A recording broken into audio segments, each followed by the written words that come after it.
Hello everyone, this is Melanie from Melanie B's Creative Studio, and today we're going to talk about prepping the dimensions paintings and mixing the paints. So this is kind of going to be a twofer. I'm going to put this in as a Technique Tuesday because a lot of you guys start with a dimensions board painting when you first start out. And I wanted to make sure I was including you when I did videos. The technique that I use for other paintings can be used with dimensions, but we've never really gone through and discussed topics like clear gesso on a dimensions board and whether you need it or whether it's okay to do it, and also how you go about mixing the paints for your piece, because the dimensions paintings require mixing. So those are the things that we're going to talk about. So the painting I am going to be using for demonstration purposes is called Chickadees and Magnolias. And it is a really beautiful piece. And I'm going to put the image here. And that is what it will look like when we're done. So let's first talk about clear gesso on a board painting. I have talked about clear gesso on the shipper board paintings. But the shipper board paintings are different. These are on a thin, almost like a cardboard. It is not, let's see if I can get it here. It is not the same thickness as the shipper. And it is more like a piece of mat board. So it's thinner. It just doesn't have the same weight to it. And we're adding a liquid to a piece of paper, basically, because the surface is like a linen textured paper. So it is not a canvas surface like the shippers appear to be, more so of a canvas texture. So this one is going to hold clear gesso way differently than the shipper or even a canvas that comes rolled or on a DIY frame or that kind of thing. So the board paintings are completely different. But I get the question so much about whether you can add clear gesso to one of the paintings. I thought we would do a test. So what's going to happen is, if the clear gesso messes up this piece, then I will be switching to my other dimensions piece, and we will be doing mixing for that painting instead of this painting, because I don't want to mix paints and complete this piece if it's warped or if it's really messed up. Now, I'm sure you understand that. So I will switch the painting at that point. But let's first go ahead and just add clear gesso. So the tools that I'm going to use today, and you could use whatever you have, and I get the question a lot, is it okay to use a foam brush? A foam brush may work okay with clear gesso for your first layer, but if you put on 2 layers, no, because that rough sandpaper texture that we need from clear gesso will destroy that foam brush. So although you might be able to use a foam brush on this, I still prefer a regular paintbrush type of brush, or I've been using the Gesso Magic to apply my gesso and other liquid type of mediums to my paintings, like my sealer and that kind of thing. I've just been trying to get used to this thing, and I really liked it. One thing that we need to remember: very, very thin layer, because it is paper and because it is mat board that's thin, it is going to absorb. So I'm going to go about this a little differently than I would if it was a canvas, and let's talk about that. So I have my Liquitex clear gesso. Yes, there's a big difference between clear and white, and I have lots of videos on clear gesso, so you might want to check that out. I'm also going to use this like cheap plastic bowl, and you could either use your brush like this, and mine is a 2.5 inch from Daler Rowney, and then I'm also going to try it with the Gesso Magic. So whichever one works the best is the one I'm going to go with. So I'm just going to go ahead and pour a little bit, because I don't think I'm going to need a lot, of the clear gesso into my bowl like this. And let me start by using the Gesso Magic, and I'm going to use the top this time. And what I like to do is kind of bend it like that, so that when I pull it, I'm kind of pushing down and smoothing it and getting it into the little paper grooves. So that's what I'm going to do. You won't be able to see it once I start. That's why I was trying to show you. But I'm just going to dip it and get a little bit on there.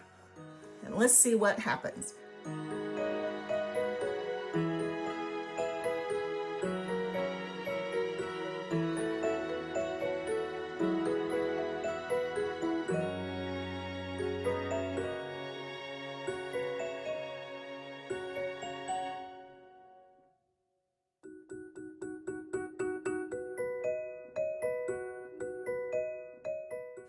Now you can see it's already kind of warping up a little bit, but I have a plan for that. So I'm just going to continue to put the gesso on.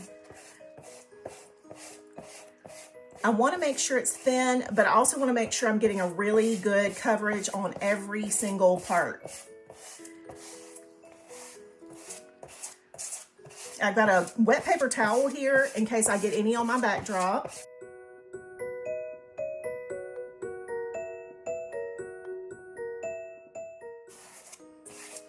And I'm going to get it all the way up to the edge. So I realize I'm going over the top and I'm getting it on the table, the background, but it's fine because I'm going to wipe it off as soon as I get this smoothed out.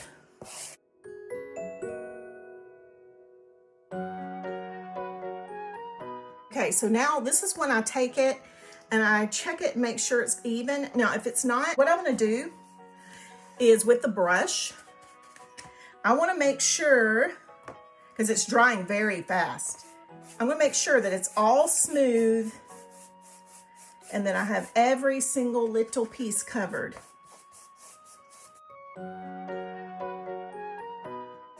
So I'm quickly just going to brush over any of the areas that look any kind of uneven and make sure it's good and smooth. And let me check it again, make sure I don't have any parts that are not gessoed. If you tilt it towards the light, you can see it better. It's just totally different than putting it on a canvas. So it's drying fast and it's absorbing differently and it's leaving like little junk. So I'm gonna stop working it because I'm gonna ruin my painting. Now I'm gonna go rinse my stuff. Okay, so I went ahead and I just blow dried the surface and I wanted to get it dry because what I'm gonna do is set something heavy on top of it while this cures and kind of soaks in. And that way that it's not gonna be warped like this, because you can see it's just got a curve to it. It's not bad. Let's turn it this way and see if we can tell. You can see a little bit better that way. See how it's kind of rocking? Well, it's not ruined. So I'm not really worried about it, but I do want to flatten it because when I go to frame it, it does need to be flat. So I'm gonna do that and I'm gonna come back in about an hour or two. But before I do that, let me explain something. The brush was too rough on the paper texture. The Gesso Magic worked fine. So for those of you who like to apply your gesso with a credit card, a silicone spatula, or the Gesso Magic, those are not gonna tear up the surface like I feel like the brush did. So our first test, pretty much the results are that it's okay, but we just don't wanna use a rough brush. All right, so let me set this here and I will be back once it's dry and we will start mixing some paints. Okay, so let's talk about how that process worked for this dimensions board. I set something heavy on top of it after I had dried the surface, and you guys, it is perfectly flat. There's no warping, no bending, and nothing. Now, if it starts to warp again, I will just do the same thing I did. I will just lay something heavy on it, get it back flat again, and it'll be fine. I do want to point out how hard this is to see down here. It is not impossible to see, but it is a little harder because I think that's where some of that paper was coming off when I was using the bristle brush, and the bristle brush is just too rough on this delicate surface. So I definitely do not recommend using a bristle brush. And I did put a very thin layer down. So the next thing I'm going to talk about is what we're going to do to mix the paints that are required to finish this piece. What you'll need when you go to do this for yourself is you're going to need the reference guide that they've provided in the box. And that is going to give you the recipes for the other colors. So what I thought I would do is I went ahead and I sell these little mini paint pots, but if you already have some empty paint pots, that works just fine. I brought 3 sets in here, so I have a total of 18. I don't really need that many. It looks like we're gonna need 13, so I guess it was a good thing that I did bring 3 sets of strips in here. So my plan is, just for the video, I'm just going to show you how to mix one of these, because I'm gonna mix as I get to that number when I'm painting this piece. Let's say, for an example, number 1 and number 12 We're going to mix those two together. The two together are going to become letter A. Now I'm going to use a Sharpie for the moment, and I'm just going to put an A on the top of my paint pot, just so I can show you how we're going to go about mixing. I don't want this to be intimidating for you guys who are going to do a dimensions paintworks for the first time, and you're like, what do you mean I have to mix my own paint? So that is why I wanted to come in here and just do one of these mixes for you so that you see it's just super easy. So over here I have my water cup with my paint puck and 2 of my metal stirrs. I'm just going to put a paper towel down here to wipe my stir sticks off after I have used them for scooping. I'm going to keep my recipes handy. So what you'll notice is on the painting itself, here's a letter A.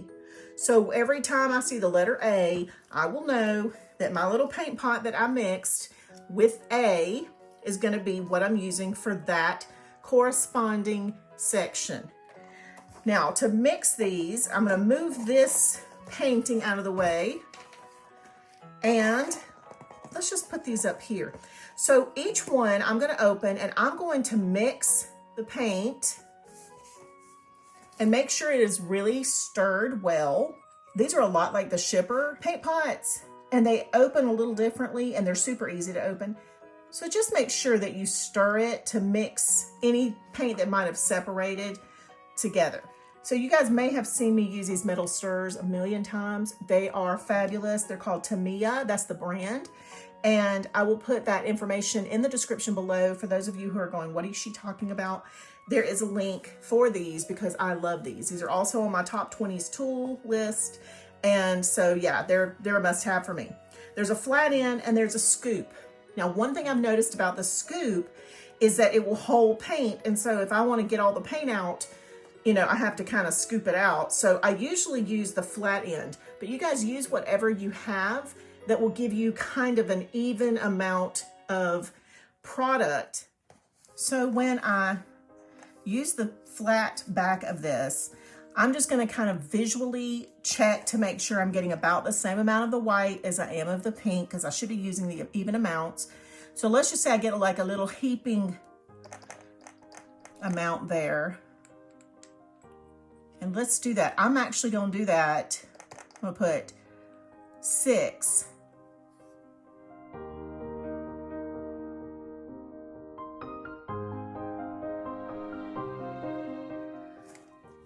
And I'm going to get all that white off there, scooping it down into my paint pot. And then I'm going to use my other stick, the clean one. I'm going to make sure it's dried off, and then I'm going to do the same thing with the pink.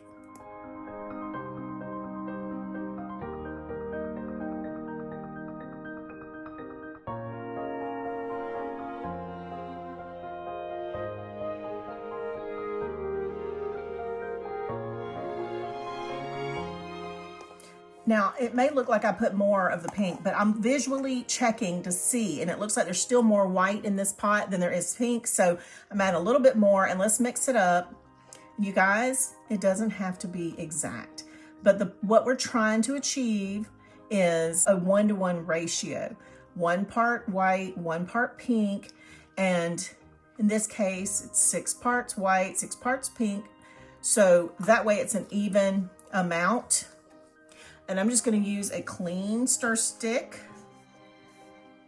with its dry to make sure I get off the edge any paint that might be on there, and mix it down in here and mix it completely. And then I have mixed my color for letter A. And that is all there is to it. Now, for those of you who are concerned about how much paint you have in your paint pot and is it enough to do an entire canvas or entire painting, well, yes, they give you enough considering the fact that you will be mixing using the color. So let's say this is number 12. So I'm going to use 12 by itself on our painting as number 12, but it's also going to be used as letter A, and then it is also going to be as a gray long bar, that's its symbol, which is going to be the lighter gray on this painting. And then it's also going to be letter P. So that is what number 12 is going to be used for. Well, if you only do the little bit of scooping like I did, then you'll see you don't use a ton of it out of the pot. So there should be plenty of paint here for you guys. Now, if you get the paint and it's thick, people will ask, can I add flow aid or diluted flow aid or whatever? So what I will do is with paints like this, sometimes I'll just add a couple of drops of diluted flow aid. Diluted flow aid is 1 part flow aid to 20 parts of water.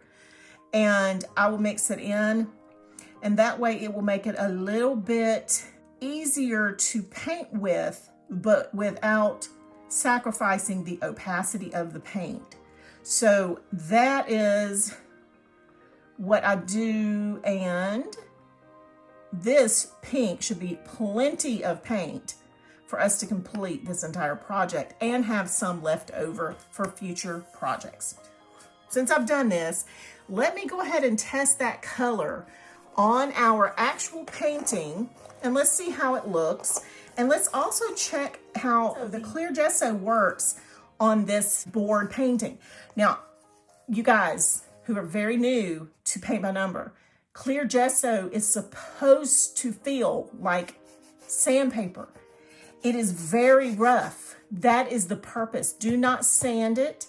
And especially on this particular type of painting, you never want to sand, because if I sand this, it's going to remove the paper underneath, and that is going to destroy the whole thing. So definitely don't sand, but it's going to give you enough tooth to hold the paint so that you don't have to worry about running out. All right, so let's go with letter A that we mixed. And I've got some brushes over here. I'm gonna pull one. Now you'll see every time, and I mentioned this quite a few times in videos, you'll notice this is a very frayed looking little brush when I first get it out. Well, what I do to bring it back to life and make it happy again, so I will use a new cosmetic wipe. And I use the pharmacy ones because those are the ones I sell. And I just pull this brush across this wet wipe until it reshapes my bristles. The conditioning agent that is in the wipe itself is what gives my bristles the perfect point. And it will maintain that perfect point. I've been using this brush for about 3 or 4 months. It is a 5/0. So those of you who say, oh, well, my brushes are getting ruined because of that clear gesso. Well, if you're doing this, they won't be ruined. And you're pretty much reviving it every time you use it. All right, so I've got quite a bit of A symbols up in here. So let's check our little paint that we mixed. And I will just do a few little areas.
Now over here, I'm rinsing my brush, but I'm also going to use the cosmetic wipes every time I rinse my brush.